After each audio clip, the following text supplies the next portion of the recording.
And Ambassador Galbraith, of course, since then, there was the extraordinary memo from the current U.S. ambassador, the former military head in Afghanistan, Ambassador Eikenberry, which was devastating. And apparently, I suppose one gets to the question, and it's reflected by a piece by Ambassador Mark Ginsburg, former U.S. ambassador to Morocco, in the Huffington Post. He says that the Hamid Karzai of 2010 has a distasteful Yasser Arafat quality to him, mercurial, corrupt, and prone to surrounding himself with klepto-cronies.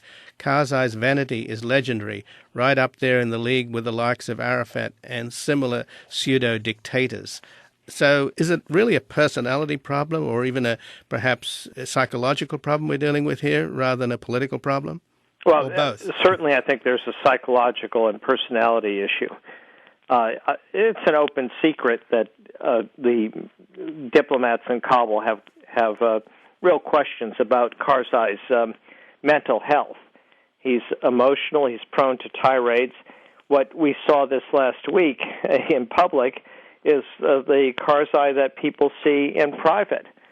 So I think Ambassador Ginsburg has hit the nail on the head with some of those comments. So what are we to do here? I mean, there's a piece by Bing West, the Reagan administration's former Assistant Secretary of Defense, in the Wednesday's New York Times that's suggesting that we repeat what Reagan did with Marcos in 1986, which was to cut an erratic ally out of the financial loop. Is it possible, since Karzai's real hold on power is this trickle-down equality that he has of patronage, where he has the power to appoint virtually all the provincial governors and local judges and district officials, and they in turn trickle up kickbacks to get their jobs in the first place? Is there any way to break that system and therefore circumvent his power through patronage? Unfortunately, I'm not sure it's that easy. First, although Afghanistan has, under its constitution, a highly centralized system, the reality is that Karzai doesn't control anything more than Kabul. The north, which is stable and peaceful, is not Pashtun. Karzai is a Pashtun. It's Tajik and Hazara. They run their own affairs, and they more or less ignore what the central government says. And the south is largely under the control of the Taliban, which controls the countryside and many neighborhoods in the major cities, including Kandahar, the second largest city. So, the notion that you have those kind of levers that you clearly had in the Philippines, I think is wrong. I think we have to face up to the real problem, which is that our strategy depends on a credible local partner. We don't have a credible local partner. Therefore, our strategy is not going to succeed. And therefore, I see no point in having 100,000 troops pursuing a mission that isn't actually going to be successful.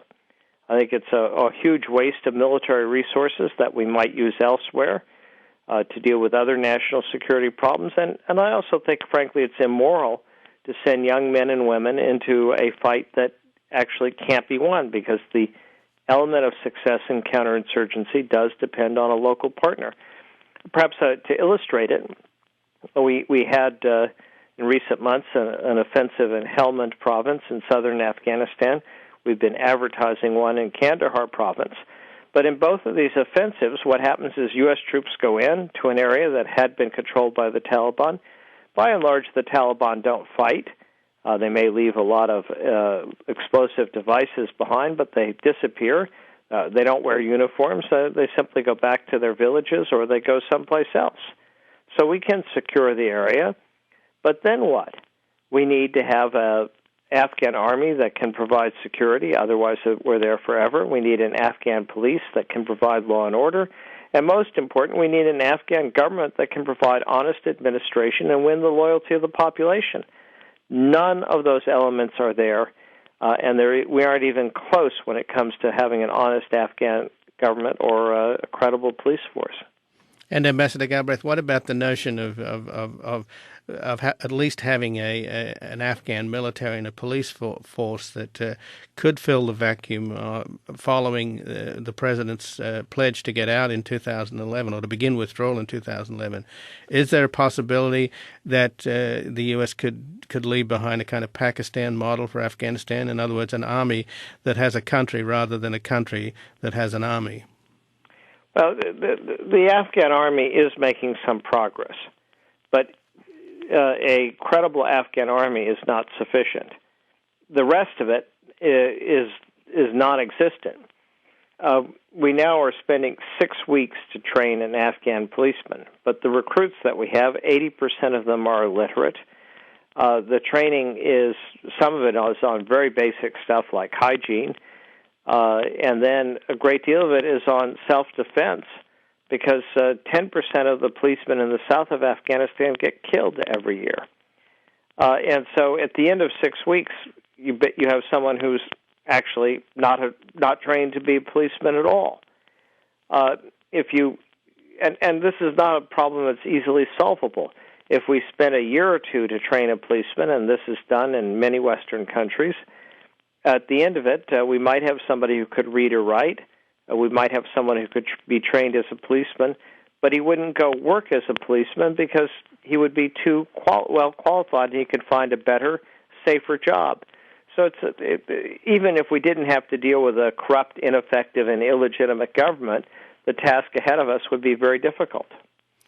So, Ambassador Galbraith, there is a tendency, as I'm sure you're familiar, in diplomacy to sort of inconvenient truths and uncomfortable unpleasantries are sometimes sort of ignored and rather than confronted. And clearly what happened to you is an example of that. And what happened to Holbrooke is when you start talking the truth, you step on people's toes. And it seems to me that we're desperately in need of our leaders, or somebody, and probably the president, just speaking truth about this. If we have a mentally unstable ally that's running a kleptocracy and has no interest in anything but staying on the American gravy train, then why not say it? And furthermore, why not really say what it is we're doing here? Because I cannot for the life of me understand what our mission is if we are at war with the Pashtuns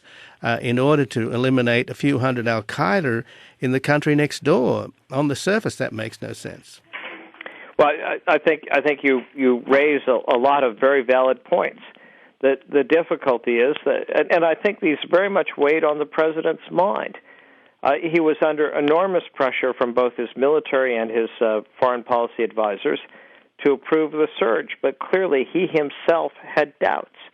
And I must say at the time, I said publicly that I hoped he would act on his doubts.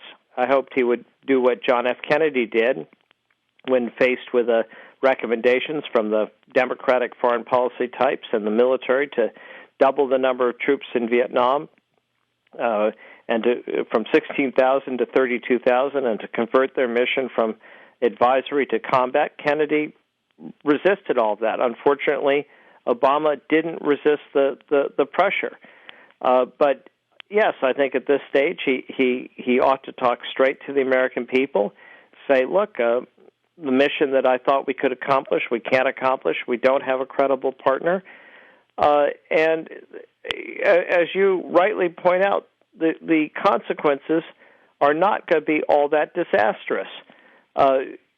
If our mission is to fight al-Qaeda, while it's true that September 11th began in Afghanistan, it doesn't mean 9 years later that al-Qaeda is still there. They're not.